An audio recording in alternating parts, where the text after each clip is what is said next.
بات یہ ہے آج کے وقت میں پوری دنیا کا جو ماحول ہے، خاص کر کے ایران، اسرائیل اور امریکہ، بہت سے لوگ ہیں جو ایسے آدمی کو شہید کا لقب دے رہے ہیں جبکہ جانتے ہیں شہید مرتا نہیں، زندہ ہوتا ہے، اس کی روح جنتی پرندوں کے پیڑ کے اندر ہوتی ہے۔ وہ آدمی جس کو لوگ شہید کہہ رہے ہیں کروڑوں سنی مسلمانوں کا قاتل ہے۔ بیان بازی کی ضرورت نہیں ہے۔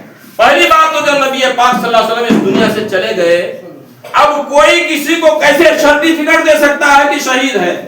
اور جس نے مسلمانوں کے خون سے ہولی کھیلی ہو اس کے لیے اس طریقے سے ہمارا عقیدہ رکھنا اپنے ایمان کو کمزور کرنا ہے۔ اور سب سے بہتر ضرورت بات یہ ہے اللہ رب العالمین سے لو لگانے کی۔ اللہ سے دعا ہے اے اللہ رب العالمین رمضان کی خیر و برکت ہمیں عطا فرما۔ آمین۔ تقبل یا رب العالمین برحمتک یا ارحم الراحمین۔